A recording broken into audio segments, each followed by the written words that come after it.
नमस्कार दोस्तों। अगले 3 दिनों में अगर मोदी सरकार अपने मंसूबों में कामयाब हो गई तो देश का चुनावी खेल एकदम पलट जाएगा। 2029 में होने वाले चुनाव के बाद देश का चुनावी नक्शा बदल जाएगा। वजह यह है कि कल से शुरू हो रहे संसद के 3 दिवसीय सत्र में मोदी सरकार ऐसा बिल लाने जा रही है जिसके पास होने के बाद परिसीमन के नाम पर लोकसभा की सीटों का नए सिरे से बंटवारा हो जाएगा। लोकसभा की सीटें 543 से बढ़कर 850 हो जाएगी। विधानसभा की सीटें भी बढ़ जाएगी। सरकार की दलील है कि ये सब महिलाओं को लोकसभा और विधानसभाओं में 33% रिजर्वेशन देने के लिए किया जा रहा है। लेकिन विपक्ष का कहना है कि महिलाओं की भागीदारी की आड़ में मोदी सरकार वो बिसात बिछा रही है जो हमेशा के लिए बीजेपी की जीत का रास्ता बना सकती है और उसके लिए फायदेमंद हो सकती है। हिंदी पट्टी के राज्यों में सीटें ज्यादा बढ़ जाएगी, जैसे यूपी, बिहार, एमपी, लेकिन उसकी तुलना में साउथ के राज्यों में सीटें कम बढ़ेगी। जिन राज्यों में बीजेपी की पकड़ मजबूत है वहां सीटें बढ़ने का सीधा फायदा बीजेपी को होगा और जहां विपक्ष की सरकारें हैं वहां सीटें कम बढ़ने का उन्हें नुकसान होगा। मोदी सरकार की तरफ से पेश होने वाला संविधान संशोधन विधेयक और परिसीमन विधेयक के खिलाफ विपक्ष का गुस्सा इतना भड़का है कि कई राज्यों के मुख्यमंत्रियों ने मोर्चा खोल लिया है। आज दिल्ली में विपक्षी दलों की बड़ी बैठक हुई है जिसमें विपक्ष के सारे नेताओं ने हिस्सा लिया है। विपक्ष के नेताओं का क्या कहना है, मैं चाहता हूं संक्षिप्त में कुछ मुख्यमंत्रियों का बयान आपको सुनाऊं। उसके बाद खास मेहमान हमारे साथ हैं योगेंद्र यादव, जिनसे कई बार हमारे यूट्यूब चैनल पर और ऐसे भी अलग अलग चैनलों के जरिए उनसे आप समझ सकते हैं राजनीति के मामले में और ऐसे मामलों में मास्टर हैं, इसलिए बारीकी से वो समझाएंगे कि सरकार की मंशा क्या है। लेकिन जरा पहले सुनते हैं कि अलग अलग राज्यों के मुख्यमंत्री को क्या अंदेशा है। जैसे ममता बनर्जी ने कहा, डिलिमिटेशन बीजेपी का औजार है, हमें आशंका है कि राज्य को 3 हिस्सों में बांटने की साजिश है, हम इसे किसी भी तरह से स्वीकार नहीं करेंगे, हर मंच से विरोध करेंगे।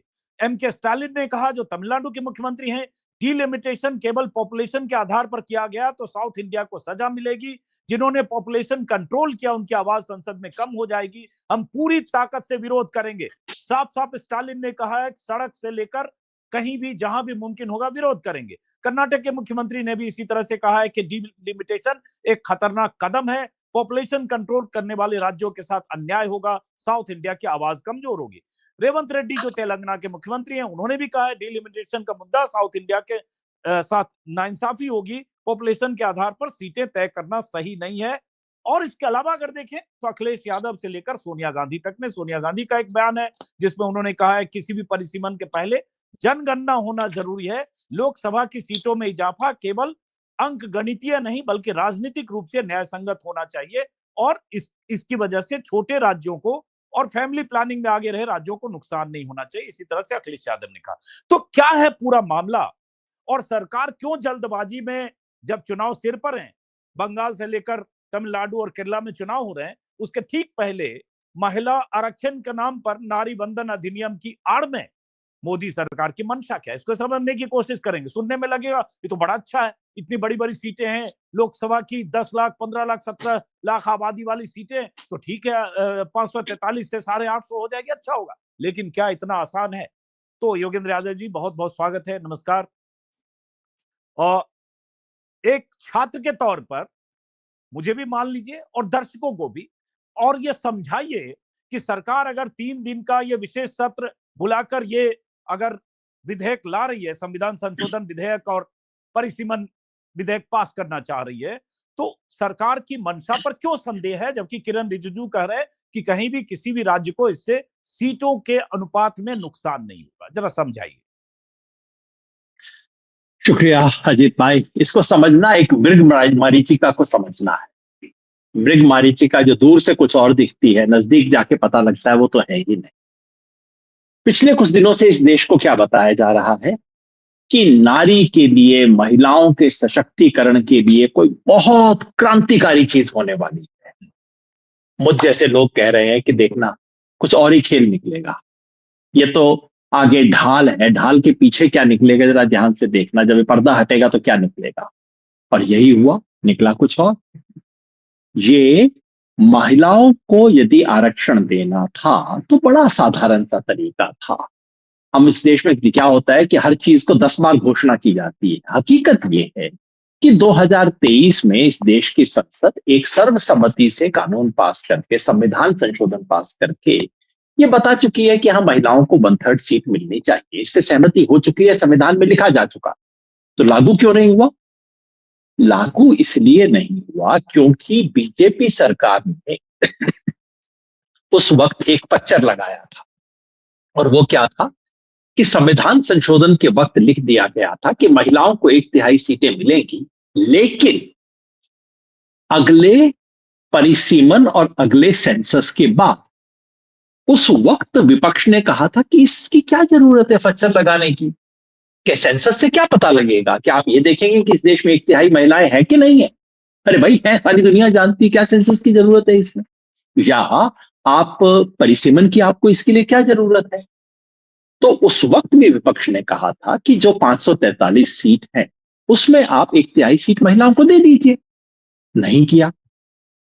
अब आज देखिए, आज वही प्रधानमंत्री कहते हैं अब महिलाओं का हिस्सा और देर नहीं किया जा सकता। हुजूर, देर तो आपने की है। ये जो 2023 से आज तक हुआ और 2024 के चुनाव में महिलाओं को अपना हिस्सा नहीं मिला, उसके लिए केवल एक ही व्यक्ति दोषी है, वो है माननीय प्रधानमंत्री, जिन्होंने उस वक्त उसके अंदर अड़चन लगाई थी। चलिए, कोई बात नहीं, आज आप अड़चन हटाना चाहते हैं, बहुत अच्छी बात है, स्वागत होना चाहिए। देर आए दुरुस्त आए, आप इसको कर दीजिए। और इसके करने के लिए क्या करना है? आपको केवल एक पंक्ति का संशोधन करना है, जो 2023 में आपने कहा था कि महिलाओं का 1/3 हिस्सा तब मिलेगा जबकि नया परिसीमन और नया सेंसस आ जाएगा। बस इस बात को हटा दीजिए, यानी कि संविधान के आर्टिकल 334 के अंदर ये जो छोटा सा क्लॉज आपने डाला था, आप एक लाइन का संविधान संशोधन कर दीजिए कि उस क्लॉज को संविधान से हटाया जाता है। बस 2029 में जो आज की लोकसभा है 543 की, उसमें हर तीसरी सीट महिलाओं के लिए हो जाएगी, सारा काम हो जाएगा। लेकिन वो खेल नहीं है। खेल है कि महिलाओं के आरक्षण को एक आड़ बना के एक दूसरा काम करना है। वो दूसरा काम क्या है? वो है देश की संसद का नए तरीके से गठन। परिसीमन। परिसीमन क्या होता है? परिसीमन सिंपली डिलिमिटेशन, जिसको अंग्रेजी में बोला जाता है, ये दुनिया के सब देश में होता है। और उसका बेसिक इरादा ये होता है कि भाई, हर 10, 15, 20 साल बाद आबादी बदल जाती है, कहीं पे आबादी ज्यादा बढ़ती है, कहीं कम बढ़ती है, तो उसके हिसाब से आपको सीटों को नए सिरे से गठित करना पड़ता है। जैसे गुड़गांव आज से 25 साल पहले एक छोटा सा शहर, आज वो गुड़गांव दिल्ली का बहुत बड़ा हिस्सा बन गया है। तो जाहिर है, आप गुड़गांव की तब की आबादी थी, उसके आधार पर तो नहीं कर सकते, आपको करना पड़ेगा। आज से 25-30 साल पहले तो नोएडा नामक चीज ही नहीं थी, अब नोएडा आ गया है, तो अब आपको उसके लिए करना है। इसके लिए हर संविधान में नियम होता है कि कुछ खास समय के बाद आप सीटों की बाउंड्री नए सिरे से बनाएंगे, ताकि मोटे तौर पे उतनी ही आबादी के लोग हर सीट के अंदर रहें। और ये बात हमारे संविधान में लिखी हुई थी कि हर 10 साल बाद आप सेंसस का डेटा देखिए, उसके बाद आप नए सिरे से परिसीमन कीजिए, बाउंड्री भी नई बनाइए, और जिस राज्य के हिस्से में एक सीट ज्यादा एक सीट कम हो जाए, उसका उसके हिसाब से एडजस्टमेंट आप कर दीजिए। लेकिन ये सारा चीज 1975 में रोक दिया गया। उस वक्त कारण दिया गया था आबादी का, वैसे मैं उससे सहमत नहीं हूं, एक अलग बहस है। लेकिन 1975 में सरकार ने कहा कि भाई देखिए, हम देश में आबादी रोकना जनसंख्या नियंत्रण करना चाहते हैं, इसलिए जिन राज्यों की जनसंख्या कम हो रही है उनको सजा नहीं मिलनी चाहिए, उनको जितनी सीटें हैं उनकी उतनी सीटें बरकरार रखी जाए। तो सरकार ने कहा कि ये जो परिसीमन की एक्सरसाइज है, इस पर ढक्कन लगा दो, इसको बंद कर दो, 25 साल के लिए इसको बंद कर दो, जैसी सीटें हैं जस की तस रखी जाएंगी। ये समझौता हो गया। मामला आया फिर 2001 में, जब 25 साल पूरे हो गए। उस जमाने में अटल बिहारी वाजपेयी प्रधानमंत्री थे, और वो आसानी से कह सकते थे कि भाई ठीक है, अब बंधन खत्म, अब दोबारा से कीजिए, और उससे अटल बिहारी वाजपेयी को फायदा होता, क्योंकि ऐसा तब करने से उत्तर प्रदेश की सीट बढ़ती, बीजेपी की सीटें बढ़ती। लेकिन अटल बिहारी वाजपेयी ने दल का हित देखने की बजाय देश का हित देखा, और उन्होंने कहा कि नहीं, हमें एक कुनबा चलाना है। एक बड़ा कुनबा था, उनके पास ये भी एक लिमिटेशन थी कि उनके कुनबे के अंदर कई उनके कोलिशन पार्टनर भी थे दूसरे राज्यों से। पर खैर, जैसा भी एक समझदार कुनबे का एक मुखिया, परिवार का मुखिया करता है, उन्होंने कहा सबको साथ लेके चलना है, इस मामले को बंद ही रखो, अभी ढक्कन 25 साल के लिए और बंद कर। तो उन्होंने 25 साल के लिए और बंद कर दिया। तो इसका मतलब ये है कि आज हमारे देश में किस राज्य को कितनी सीटें मिली, ये 1971 की पॉपुलेशन के आधार पे है। इस बीच बहुत बदलाव हुए हैं। अब सवाल 50 साल के बाद ये खड़ा होता है कि अब आप क्या, जब ये सीमा समाप्त हो रही है, अब क्या करना चाहिए। अब इसका दो तरीके हैं। एक तो ये कि ठीक है, आप कहिए कि जो आज की आबादी है उसके आधार पे हम कर देते हैं, मगर उसका परिणाम क्या होगा? परिणाम ये होगा कि देश में जो एक विचित्र सा असंतुलन ऑलरेडी बना हुआ है वो और गहरा जाएगा। हमारे देश में 3 दरार ऑलरेडी है अजीत भाई। एक उत्तर दक्षिण की भौगोलिक दरार है, दूसरा इससे जुड़ी हुई भाषाई दरार है, हिंदी भाषी बनाम गैर हिंदी भाषी। तीसरी, पिछले 20-25 साल में एक आर्थिक दरार और पैदा हो गई है। अगर आप अहमदाबाद और हैदराबाद के बीच में एक लाइन खींच दें, तो इस लाइन के उस तरफ वाला जो भारत है वो एक गरीब देश है, और इस लाइन के इस तरफ वाला जो भारत है वो एक अमीर तो नहीं, कम से कम दुनिया के मझौले देशों में से एक। 3 दरारें इस देश में ऑलरेडी।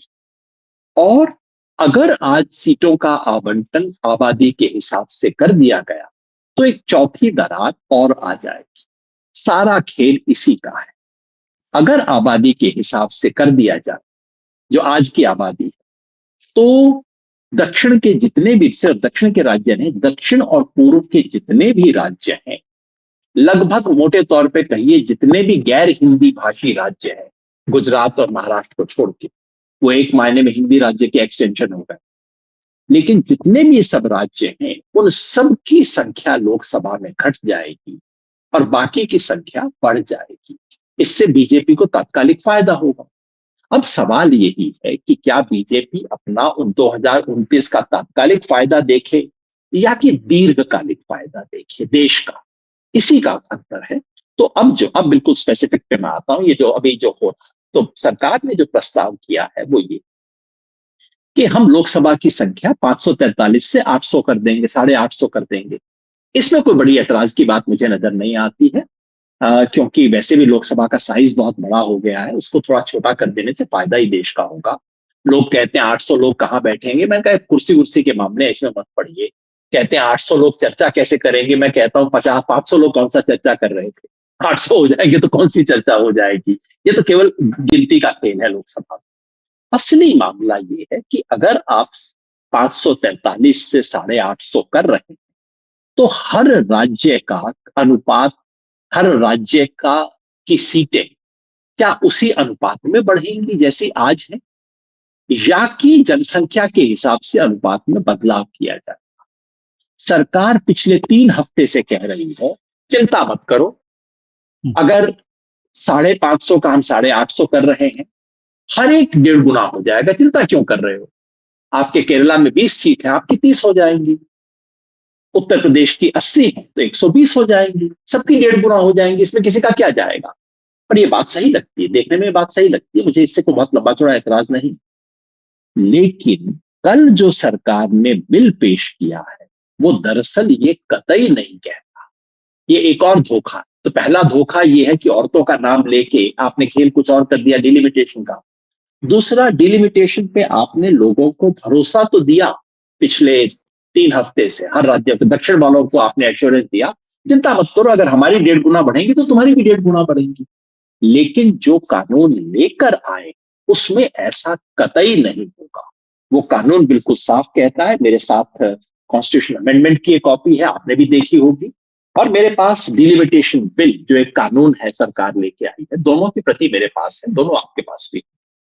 इन दोनों में सरकार का जो प्रस्ताव है वो बिल्कुल सीधे सीधे ये है कि आप 71 का जो बोतल पे ढक्कन लगाया था उसको भूल जाइए, 2001 में अटल बिहारी वाजपेयी ने जो किया था उसको भूल जाइए।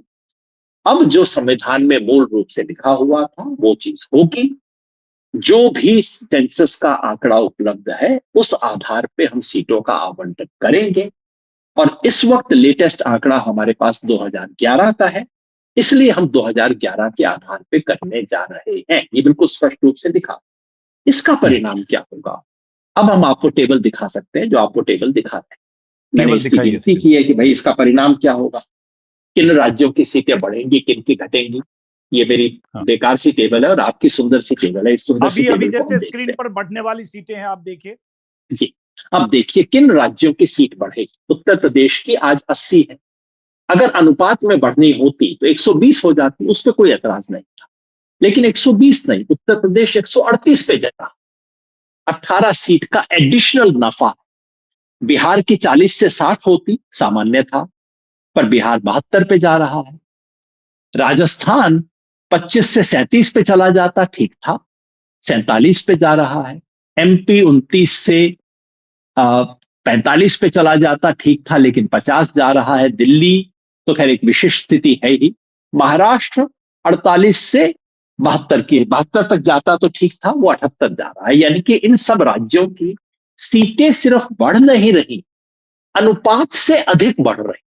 लोकसभा में इनका जितना वजन पहले था, उससे इनका ज्यादा वजन बढ़ जाएगा। संख्या तो सबकी बढ़ेगी, लॉलीपॉप तो हर एक के मुंह में रहेगा कि हाँ मेरी चीजें बढ़ गई हैं, लेकिन वजन किसका बढ़ रहा है ये आप देखिए। और अब देखिए किन्हें नुकसान होगा, हाँ, किनकी सीटें घटेंगी अनुपात में। केरल, घटेंगी वाला ग्राफ कहने को निकालिए। आप कहेंगे कि 20 से 23 हो गई, तालियां बजाइए। अरे ना भाई, 20 से 30 अगर होती, 31 होनी चाहिए थी, क्योंकि दरअसल एग्जैक्टली 50% नहीं बढ़ा अजीत भाई, 56% के करीब बढ़ा है। क्योंकि आप जब आज के 543 को जब आप 850 करते हैं तो 56% हो जाता है। तो केरला को 20 की बजाय 31 मिलनी चाहिए थी, मिल रही है 23। तो कहने को 3 का फायदा है, लेकिन वास्तव में 8 का घाटा है उसे। तमिलनाडु देख तुलनात्मक लीजिए, तौर पर अगर यूपी बिहार से तुलनात्मक, तुलना करते जी हैं तो। हाँ। जी, यूपी बिहार की तुलना में तो बहुत ही नीचे जा रहा है। लेकिन जो संसद की कुल सीटें बढ़ रही हैं, उसी अनुपात में अगर इनकी बढ़ती, उसकी तुलना में ये गिर रहे हैं। तेलंगाना 17 है, होनी चाहिए थी तेलंगाना की 27, लेकिन हो रही है 24, मतलब 3 का घाटा है। देखने को 7 का फायदा लग रहा है, लेकिन वास्तव में 3 का घाटा है। फिर देखिए आप उड़ीसा देख रहे हैं, तो केवल दक्षिण भारत की बात ना करें, उड़ीसा देखिए। उड़ीसा की होनी चाहिए थी 21 से बढ़ के 33, लेकिन होंगी 29, मतलब उड़ीसा को 4 सीट का नुकसान हो रहा है। इसी तरह से आंध्र प्रदेश को नुकसान है, आंध्र प्रदेश को मेरी कैलकुलेशन के हिसाब से 5 सीट का नुकसान है। कर्नाटका को मेरी कैलकुलेशन के हिसाब से 2 सीट का नुकसान है। पश्चिम बंगाल किसी वजह से हमारे यहां पे नहीं है, लेकिन याद रखिए पश्चिम बंगाल को भी नुकसान है। पश्चिम बंगाल का 62 से बढ़ के होना चाहिए था 66, 42 से बढ़ के 66 होना चाहिए था, लेकिन हो रहा है 63, तो उनको भी 3 सीट का नुकसान है। और तमिलनाडु, तमिलनाडु जो अंत में लिखा हुआ है, सबसे भारी नुकसान तमिलनाडु को हो रहा है। तमिलनाडु को 39 से बढ़ के 61 होना चाहिए था सीटें उनकी, उनकी हो रही है केवल 50। तो 11 सीट का जो नफा दिख रहा है, दरअसल 11 का नुकसान भी उन्हें हो रहा है। अब आप टेबल को भूल जाइए, केवल पे केवल दूसरा देखिए टेबल कि पे आते हैं, तुलनात्मक जो जी, हिंदू का है। हाँ। अब ये तुलनात्मक आप देखिए, जो राज्यों का नहीं, अब हम क्षेत्रों का देख रहे हैं, किस क्षेत्र का वजन कितना बढ़ रहा है और घट रहा है। ये देखिए जो हिंदी बेल्ट है, इसका जो वजन है, वो मैं पूरा पढ़ नहीं पा रहा हूं, मगर नहीं, मोटे हिंदी तौर बेल्ट पे में जो हो सीधा रहा फर्क है ये है कि जी 543 में अगर उनका 38% है, तो 850 में 43% हो रहा है, मतलब लगभग जी, 5% उनका बढ़ रहा है। अगर उसको ठीक वजन मैं बढ़ साउथ रहा पे, है, असली वही हाँ है। साउथ, हाँ साउथ में अगर आ जाता हूं, तो अभी 543 में अगर उनका वेटेज मान लीजिए 24.3 है, तो 850 में 20.7 है, मतलब लगभग 3% बढ़ रहा है। तो ये जी गैप है, मतलब हिंदी बेल्ट और एग्जैक्टली साउथ में ये। हाँ। जी।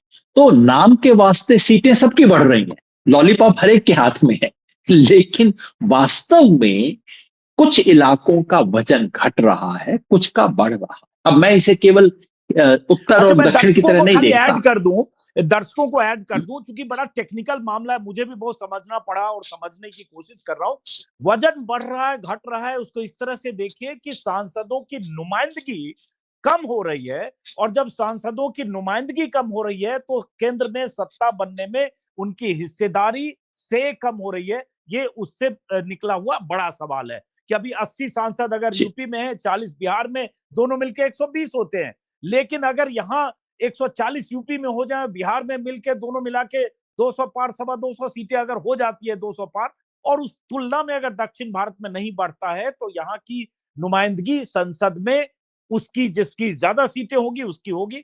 मेरे ख्याल से मोटे तौर पर इसको ऐसे समझे। जी योगेंद्र जी। बिल्कुल ठीक बात कह रहे हैं आप। तो संख्या की दृष्टि से तो हर कोई बढ़ रहा है, हाँ, लेकिन प्रतिशत, वजन, अनुपात में वो सारे इलाके घट रहे हैं जहां बीजेपी को संकट।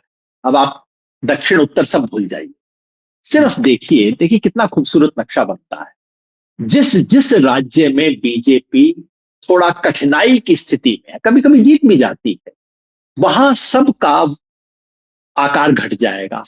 और जहां जहां बीजेपी अपेक्षाकृत महसूस करती है भाई यहां तो अच्छे से जीतेंगे, यहां तो सीटें लेके आए, उन सबका आकार बढ़ रहा है। अब ये षड्यंत्र नहीं है, लेकिन परिणाम इसका बिल्कुल षड्यंत्र जैसा है। कि देखिए कि किसी ने बैठ के बीजेपी हेडक्वार्टर में अगर सोचा हो कि यार कुछ ऐसा जादू हो जाए कि ये तमिलनाडु केरला से सीटें हमें आती नहीं है, इनका ना कुछ, इनकी सीटें ही कम हो जाए, तो देखिए एकदम हो गया है जादू। किन किन का कम हो रहा है, अब आप गिनते जाइए, एक सिरे से आप देखना शुरू कर दीजिए। केरला, तमिलनाडु, आंध्र प्रदेश, तेलंगाना, कर्नाटका, उड़ीसा, बंगाल और फिर पंजाब। ये सारे कौन से राज्य हैं? अब इनमें से कुछ राज्यों में बीजेपी कभी कभार जीत भी जाती है, लेकिन कुल मिला के यहां बीजेपी एश्योर्ड नहीं है। ये थोड़े से डगमगाए हुए बीजेपी के लिए या तो कमजोर है या अनिश्चित इलाके। और कहां किनकी सीटें बढ़ रही हैं? उत्तर प्रदेश, बिहार, मध्य प्रदेश, राजस्थान, गुजरात, हरियाणा, दिल्ली, ये कौन से इलाके हैं जहां बीजेपी अच्छा कर रही है? तो इससे मैं ये नहीं कह रहा हूं कि ये सब कुछ एक षड्यंत्र के तहत ऐसा किया गया, क्योंकि आखिर इसका आधार तो पॉपुलेशन है ना भाई, ये तो उतना ही है। लेकिन इसका जो एक लालच बीजेपी के मन में आया कि यार अगर इस संविधान में ऐसा अमेंडमेंट कर दें तो हमारी सीटें अपने आप बढ़ जाएंगी, यानी कि जिस इलाकों में हमारा वोट ज्यादा है वहां की सीटों की संख्या ही बढ़ जाएगी। तो ये तो बीमा पॉलिसी हो गई ना। इस सब में बीजेपी एक चीज को नहीं सोच रही है, और मैं आपके माध्यम से प्रधानमंत्री से, बीजेपी के नेताओं से और बीजेपी के सपोर्टर्स से सबसे मैं अपील करना चाहता हूं कि देखिए, एक कुनबे को, परिवार को आप सब लोग चलाते हैं। परिवार को साथ रखना आसान काम नहीं, किसी भी जगह पे छोटे से परिवार को भी साथ रखना आसान नहीं है। आपको हरेक को साथ लेके चलना है। 2029 का चुनाव आप जीतना चाहते हैं, अच्छी बात है भाई, दुनिया में कौन अगला चुनाव नहीं जीतना चाहता। लेकिन चुनाव जीतने के लिए कुछ ऐसा मत कर दीजिए कि ये भारत रूपी कुनबे में एक फूट पड़ जाए। अब मैं कहना चाहता हूं, देखिए वो जो आपने बयान शुरू में बताया, स्टालिन किस भाषा में बोल रहे हैं, वो भाषा सुन के मुझे पीड़ा होती।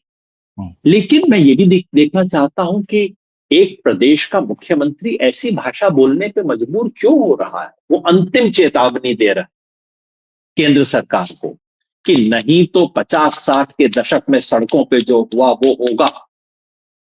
मुझे सुन के अच्छा नहीं लगता है बात, लेकिन पूछना तो चाहिए ना कि आखिर ऐसी स्थिति क्यों आ रही है कि ऐसी भाषा बोल रही है।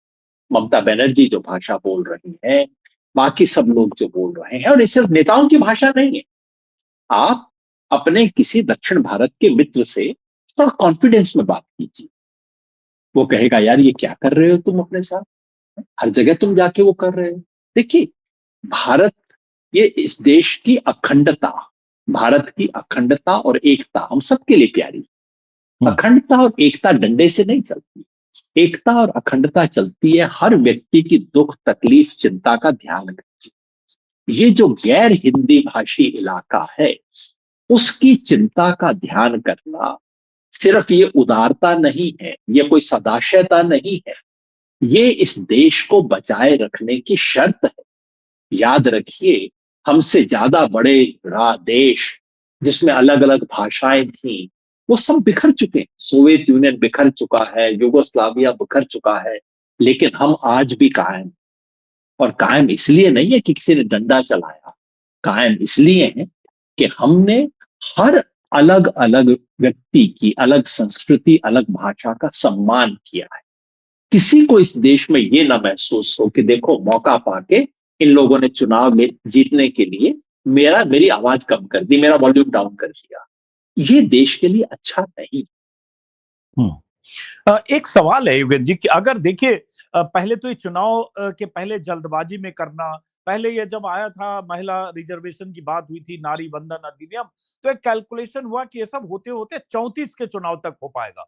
लेकिन अब 29 के चुनाव के पहले ये तैयारी है और विधानसभा चुनाव के पहले ये 3 दिन का विशेष सत्र बुलाया गया। लेकिन जैसे अब है कि 2011 की जनगणना के हिसाब से अगर ये ले रहे हैं तो ये जहां जिसकी आबादी है उसके हिसाब से हिंदी बेल्ट में ज्यादा आबादी बढ़ी है, केरला में या जो जिन राज्यों का जिक्र किया बात। लेकिन अगर मान लीजिए नई जनगणना हो जाती है तब भी ये सवाल तो कायम रहेगा, क्योंकि अगर फैमिली प्लानिंग या परिवार नियोजन या अपनी आबादी को नियंत्रित करने में जिन राज्यों ने अति उत्साह में बेहतर काम किया, वहां के नागरिकों की भी भूमिका रही, तो वो तब भी विक्टिमाइज होंगे अगर नई जनगणना आएगी तो भी। ये समझना चाहेंगे उससे कोई फर्क पड़ेगा क्या कि नई जनगणना आ जाए और उसके बाद परिसीमन हो तो? जी नहीं। नई जनगणना आने से तो असंतुलन और भी ज्यादा बढ़ेगा, क्योंकि सन 2011 और 2026 के बीच केरला की जनसंख्या और कम हुई है, तमिलनाडु की जनसंख्या अनुपात के रूप में कम हुई है और उत्तर भारत की जनसंख्या बढ़ी है। अब इसमें ना कोई उत्तर भारत का कोई श्रेय दिया जाना चाहिए ना उसे दोष दिया जाना चाहिए। दरअसल जनसंख्या बढ़ना घटना ये कोई लोग मन में मिशन लेके नहीं चलते कि मुझे अपने राज्य के सांसदों की संख्या बढ़ानी है इसलिए घर में 5 बच्चे पैदा करो। ये गरीब लोग होते हैं, जनसंख्या का बढ़ना घटना गरीबी के कारण होता है, इसलिए गरीबों को ना तो इसकी सजा मिलनी चाहिए ना ही इस चीज के लिए कोई पुरस्कार मिलना चाहिए, है ना। हमें एक ऐसी आर्थिक स्थिति पैदा करनी चाहिए ताकि जो सबसे कमजोर समाज के लोग हैं उनके वो अपनी जनसंख्या को नियंत्रित करें। और वो जनसंख्या इसलिए नियंत्रित नहीं करेंगे कि आप उनको फैमिली प्लानिंग के भाषण या उपदेश देंगे, वो अपनी जनसंख्या तब नियंत्रित करेंगे जब उनकी आर्थिक स्थिति बेहतर हो।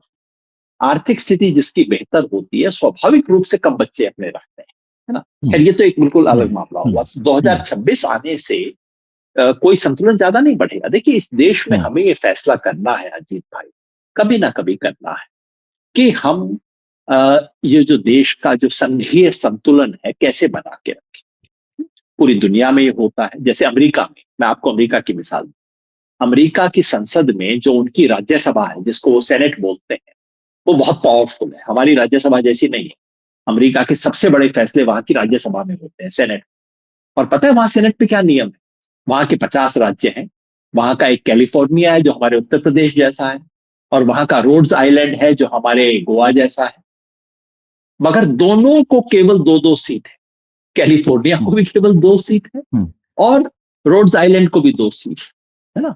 तो ये क्यों किया? क्योंकि वो संघीय संतुलन बनाना चाहते थे कि कोई बड़ा है कोई छोटा है, इसका मतलब ये नहीं कि तुम्हारी आवाज बड़ी होगी तुम्हारी आवाज दबा दी जाएगी। दुनिया के हर संघीय व्यवस्था में कोई ना कोई तरीका ढूंढा जाता है संतुलन बनाने के लिए ताकि किसी छोटे को दबाव महसूस ना हो। भारत के संविधान में भी इसकी एक भावना रही है, लेकिन शुरू में जब संविधान बना उस वक्त पार्टीशन की चिंता बहुत ज्यादा थी। तो हमारा एक अलिखित समझौता है कि ना तुम मेरे पे दबाव, ना तुम मेरे पे वर्चस्व रखोगे, ना तुम मेरे पे दादागिरी करोगे, ना मैं तुम पे दादागिरी करूंगा। इस समझौते को अगर हम ये डिलिमिटेशन करते हैं तो इस समझौते की भावना टूटती है। देश के बहुत बड़े हिस्से के लोगों को लगेगा कि यार ये तो हिंदी बोलने वाले हमारे ऊपर दादागिरी कर रहे हैं। उसके बदले में फिर वो क्या बात करना शुरू करेंगे? वो कहेंगे कि देखो हम इतना टैक्स देते हैं, देखो हमारी जीडीपी इतनी है। क्योंकि हकीकत ये है कि पश्चिमी और दक्षिण का जो पूरा भारत है, जैसे मैंने कहा अहमदाबाद से हैदराबाद के बीच में आप लाइन खींच दीजिए, उसके इधर वाला जो भारत है वो संपन्न भारत है और उसके उत्तर का जो भारत है वो विपन्न भारत है। तो फिर ये लोग जिनकी संख्या आपने लोकसभा में कम कर दी, ये पलट के कहेंगे अच्छा फिर हम इतना टैक्स क्यों देते हैं, अच्छा हमारा टैक्स के ऊपर ये क्यों होता है। इसलिए मेरा हमेशा मेरी मान्यता रही है, मेरा एक प्रस्ताव है, मेरा प्रस्ताव है कि उत्तर भारत के हिंदी भाषा भाषी अपनी जनसंख्या की धौंस जमाना बंद कर दें और दक्षिण और पश्चिम भारत वाले अपनी टैक्स और जीडीपी की धौंस जमाना बंद कर दें। एक समझौता हो जाए। कि हम पॉपुलेशन के आधार पे ज्यादा संसद में हिस्सा क्लेम नहीं करेंगे, और तुम जीडीपी ज्यादा होने की वजह से बाकी संसाधनों में ज्यादा हिस्सा क्लेम नहीं करो। ये अगर समझौता हो तो ये हिंदुस्तान को ज्यादा पायदार बनाएगा, दीर्घकाल में हमारा ये देश चलेगा। सैद्धांतिक बातें आप जानते हैं कि सैद्धांतिक बातें बहुत मुश्किल होती है जहां बहुत बड़ी आबादी को इस तरह के सैद्धांतिक दायरे में कुछ फैसला लेना हो। लेकिन दो सवाल मेरे हैं समझने के लिए।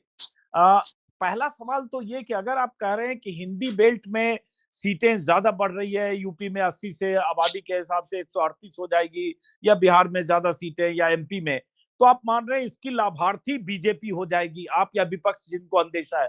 तो इसका मतलब विपक्ष मान के चल रहा है कि अगर यूपी में 80 से 138 सीटें हो गई, बिहार में 40 से 72 हो गई, राजस्थान में 25 से 47 या एमपी में 29 से 50, तो यहां हमेशा बीजेपी ही लाभार्थी होगी, बीजेपी ही जीतेगी, जनता उन्हीं को पसंद करेगी, क्योंकि अल्टीमेटली चुनाव बिल्कुल तो नहीं, ईवीएम और वोटिंग से होगा। नहीं, बिल्कुल नहीं। मैं केवल इतना कह रहा हूं कि बीजेपी चुनाव चाहे उत्तर प्रदेश में जीते या हारे, उसकी परफॉर्मेंस तमिलनाडु में बीजेपी की परफॉर्मेंस से बेहतर रहेगी। कम से कम आने वाले 10-15 साल के लिए आप ये कह सकते हैं। तमिलनाडु, केरला, आंध्र प्रदेश, उसमें आप चाहे तो तेलंगाना और कर्नाटका को भी जोड़ दीजिए, इन सब में बीजेपी हार कर भी ज्यादा वोट लेगी, कम वोट आएंगे उसको। बीजेपी की शानदार परफॉर्मेंस होगी तब भी बीजेपी को कम वोट आएंगे, और उत्तर प्रदेश, बिहार, मध्य प्रदेश, छत्तीसगढ़, राजस्थान में बीजेपी को हार कर भी ज्यादा वोट मिले। ये इक्वेशन कोई बदलने वाला नहीं है अगले 15-20 साल। तो अगर इन इलाकों को ज्यादा सीटें मिलती हैं तो बीजेपी चाहे जीते या हारे, कुल मिला के बीजेपी नफे में रहेगी इन राज्यों के आधार पर। केवल मैं ये कह रहा हूं। अब दूसरा सवाल कि क्या होना चाहिए आपके हिसाब से, होना क्या चाहिए ये जरा समझें, सॉल्यूशन क्या है, क्या फॉर्मूला? मेरा सॉल्यूशन बड़ा साधारण है। नंबर 1, अगर आप महिला आरक्षण करने के बारे में गंभीर हैं, जो होना चाहिए हम सबको, एक लाइन का संशोधन पारित कर दीजिए, कल सुबह पार्लियामेंट में ले आइए। मुझे नहीं लगता विपक्ष विरोध करेगा।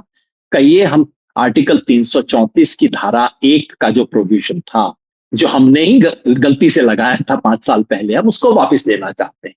महिला आरक्षण में सेंसस और डिलिमिटेशन की शर्त नहीं रहेगी। महिला आरक्षण को हम जनगणना और परिसीमन से नहीं जोड़ेंगे। जोड़ा हुआ था, ये संविधान से पंक्ति हटा देते हैं, हटा दीजिए। 2029 में 543 की लोकसभा होगी, उसकी हर तीसरी सीट महिलाओं को मिलेगी। इसके लिए किसी परिसीमन की आवश्यकता नहीं है, बड़े आराम से लागू हो जाएगा। नंबर 1। नंबर 2, अगर परिसीमन करना है आज या कल, 2029 के बाद ये सब चीजें सोची जा सकती हैं। 800 करने में कोई दिक्कत नहीं है, होना चाहिए, वो कीजिए। अगर आपको अब तक ध्यान नहीं था कि आप 2011 के आधार पर कर सकते थे, और अचानक अब इतना ताबड़तोड़ ध्यान आया कि अब आप कह रहे हैं कि नहीं, ये तो अगले हफ्ते ही हो जाना चाहिए, कोई बात नहीं भाई। जहां आपने 11 साल तक सब्र कर लिया, अब ऐसा कीजिए, 1 साल और सब्र कर लीजिए। 2029 के चुनाव के बाद देश में इस पे राय बने कि भाई लोकसभा का साइज क्या करना है, 800 कर दीजिए। लेकिन आज का जो अनुपात है, उस अनुपात को मत बदलिए। जो अनुपात अलग अलग राज्यों का है, उसी अनुपात में बढ़ोतरी कीजिए। उत्तर प्रदेश में 80 के बजाय 120 हो जाए, बहुत अच्छी चीज है। लगे हाथ केरला की भी 20 की बजाय 30 हो जाए, तमिलनाडु की भी 39 के बजाय 59 हो जाए। इतना होने दीजिए ताकि किसी को यह महसूस ना हो कि भाई उसके ऊपर दबदबा है, उसके ऊपर कुछ नठैती की जा रही है, उसके ऊपर दादागिरी की जा रही है। वो नहीं, इस तरह से चलने दीजिए, देश सुचारू रूप से चलेगा। और बाकी इसके बाद पार्टियों को अपना लड़ना, ये चुनाव लड़िए, जो जीतेगा, जो जनता जिसके साथ, वो सिकंदर। मगर इस सब के चक्कर में आप देश की दीर्घकालिक एकता के ऊपर कुछ दरार मत डालिए।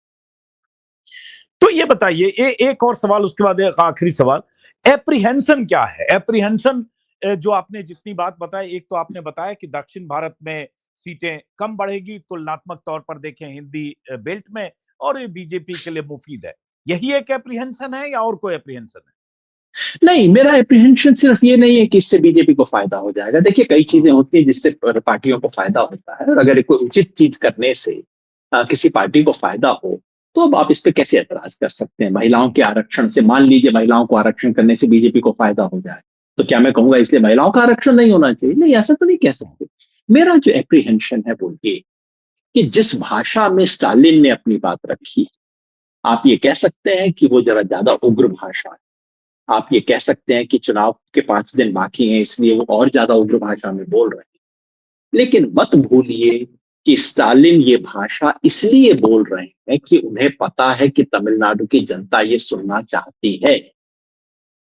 कल को यही भाषा पंजाब में बोली जाए, कल को यही भाषा बंगाल, ममता बनर्जी ऑलरेडी कह रही है कि तो बंगाल को बांटने की साजिश है। आप इस देश के ऐसे संवेदनशील इलाकों में, अगर जिन लोगों ने तमिलनाडु का इतिहास ना पढ़ा हो, उनसे मैं निवेदन करूंगा कि 1950 में डीएमके क्या कह रही थी, जरा ध्यान से पढ़ लीजिए, समझ लीजिए देश किन किन संकट से बाहर निकल के आज यहां पहुंचा है। आप दोबारा देश को उसी संकट में डालना चाहते हैं? आप दोबारा चाहते हैं कि पंजाब के अंदर लोग वो भाषा इस्तेमाल करना शुरू करें जो कि केवल पार्टी, किसी एक पार्टी की विरोधी नहीं, बल्कि एक तरह से केंद्रीय सत्ता को चुनौती देने वाली भाषा हो? आप चाहते हैं कि बंगाल में ये सब भाषा हो? आप चाहते हैं पूर्वोत्तर के इलाकों में हो? तो मेरा एप्रीहेंशन ये है कि एक चुनाव जीतने के खातिर पूरे देश की दीर्घकालिक जो बहुत कठिन हमारी यूनिटी है, युगोस्लाविया और सोवियत यूनियन का एग्जाम्पल फिर मैं आपको दूंगा। एक जमाने में लगता था जो इतनी शानदार, देखो कितने बड़े इलाके को उन्होंने जोड़ के रखा हुआ है, लेकिन बाद में क्या हुआ कि इस तरह इतने बड़े कुनबे को संभाल के रखना आसान काम नहीं। तो ये क्यों, थोड़ा समझदारी का चूंकि काम। आपके पास भी वक्त कम है, मेरे पास 2 सवाल बचे, तो ये क्यों कर रहे हैं मोदी? क्या ये इस तरह से परिसीमन और संविधान संशोधन विधेयक पास, हालांकि उसका हश्र क्या होगा अगला सवाल वो है, इससे क्या इनको फायदा हो जाएगा इसलिए कर रहे हैं? क्यों इस जल्दबाजी में? जी बिल्कुल, खेल यही है कि आड़ हो महिला आरक्षण की, इसके चक्कर में आप विपक्ष पे दबाव डाला जाए कि देखो महिला आरक्षण का विरोध कर रहे हैं, और इस चक्कर में विपक्ष से यह प्रस्ताव पारित करवा लिया जाए। आज की तारीख में विपक्ष के पास वीटो है क्योंकि ये संविधान संशोधन का मामला, इस वीटो को विपक्ष जो है वो वापस ले, क्योंकि इस प्रस्ताव में ये लिखा गया है कि आगे से किस जनगणना के आधार पर परिसीमन होगा, ये फैसला अब एक सामान्य कानून से लिया जाएगा, जिसका मतलब है उसके बाद विपक्ष के हाथ में कुछ नहीं बचे, हथियार नहीं रहे। तो विपक्ष से वो वीटो हटवा दिया जाए, आनन फानन में परिसीमन कर दिया जाए, और जो पिच है, मतलब जो 2029 के मैच की जो पिच है, वो फिर अपनी पसंद से तैयार की जाए। और जो मेरा एप्रीहेंशन है वो ये है कि परिसीमन के बहाने बहुत बड़ी तादाद में, बहुत बड़े अनुपात में ये जेरीमेंडरिंग होने वाली है। जेरीमेंडरिंग होता है अपनी मनपसंद की लोकसभा की चुनाव क्षेत्र बनाना, ताकि उससे एक पार्टी का फायदा हो। अब आप कहेंगे बैठे बैठाए तुम्हारे मन में ऐसे विचार क्यों आए? वो इसलिए आए कि मैंने असम का परिसीमन देख लिया है। 2023 में असम में जो हुआ, इतना अभूतपूर्व चीज हुई है, तो हम हिंदी पट्टी वाले देखते नहीं है कि देश के बाकी इलाकों में क्या हो रहा है। अगर आप देखें कि असम में क्या हुआ था, तो आप समझ जाएंगे मेरे मन में क्या एप्रीहेंशन। जो असम में किया गया वो पूरे देश में करने की योजना है, यानी कि जो कॉन्स्टिट्यूएंसी की बाउंड्री ऐसी बनाई जाएगी जो कि पहले से ही किसी एक पार्टी की जीत को सुनिश्चित कर देगी। ये एप्रीहेंशन है, इसलिए मैं चाहता हूं कि जल्दबाजी में ना हो। आखिरी सवाल कि संविधान संशोधन विधेयक है, 2/3 मेजॉरिटी चाहिए, और दुर्भाग्य से कहें 2024 के नतीजों के बाद 2/3 बहुमत सदन में नहीं है। तो ठीक है, एक मानसिक दबाव विपक्ष को बनाने की कोशिश सरकार की तरफ से महिला आरक्षण की आड़ में, ताकि ये कहें तो महिलाओं के आरक्षण के खिलाफ है। लेकिन क्या इसका हश्र होगा, क्या लगता है? देखिए, सच तो ये है कि 2/3 तो छोड़ दीजिए, सरकार के पास फिलहाल तो मेजॉरिटी भी नहीं, 240 सीट। और मैं तो सोच रहा हूं कि तेलुगु देशम क्या मुंह लेके इसका समर्थन करेगी। तेलुगु देशम इस प्रस्ताव का समर्थन करके अपने वोटर के पास कैसे जाएगी कि हम आंध्र प्रदेश की सीटें कम करवा के दिल्ली से आ गए। तो एक बात तो स्पष्ट है, मेरे विचार से ये संविधान संशोधन जो है ये स्वीकार होने वाला नहीं है। विपक्षी दल और केवल 4 विपक्षी दल अगर इकट्ठे हो जाएं तो संविधान संशोधन रुक जाएगा। कांग्रेस, डीएमके, टीएमसी और समाजवादी पार्टी, केवल ये 4 पार्टियां अगर एक साथ इकट्ठा होकर इसके विरुद्ध वोट दे दें, केवल एब्सटेन करने से काम नहीं चलेगा, अगर वो इसके विरुद्ध वोट दे दें तो ये संविधान संशोधन रुक जाएगा। और मेरी ऐसी आशा है कि कम से कम इस स्वरूप में ये संविधान संशोधन पास ना हो। आप महिलाओं को आरक्षण देते हैं, सीधा 1 लाइन का संशोधन कर लीजिए, विपक्ष शायद विपक्ष को उसका समर्थन करना चाहिए, और अगर वो होता है तो बहुत अच्छी खबर। बहुत बहुत शुक्रिया योगेन जी, बहुत बहुत शुक्रिया समझाने के लिए। दर्शकों को भी बात समझ में आई होगी। अब कल से 3 दिन का विशेष सत्र है, प्रधानमंत्री मोदी, अमित शाह सबके भाषण भी होंगे, और जाहिर है घेराबंदी कोशिश की होगी प्रधानमंत्री की तरफ से कि हम तो देखो 850 सीटें बनाकर और महिलाओं को 33% आरक्षण देना चाहते हैं, विपक्ष वाले तैयार नहीं है। लेकिन क्या विपक्ष इस तरह के दबाव में आकर ये जो इसके पीछे खेल है जिसका जिक्र योगेंद्र यादव कर रहे हैं, उस दाव में विपक्ष फंसेगा? उम्मीद इसकी कम है। देखते हैं अगले 3 दिन में क्या होता है। बहुत बहुत शुक्रिया योगेंद्र यादव जी, नमस्कार।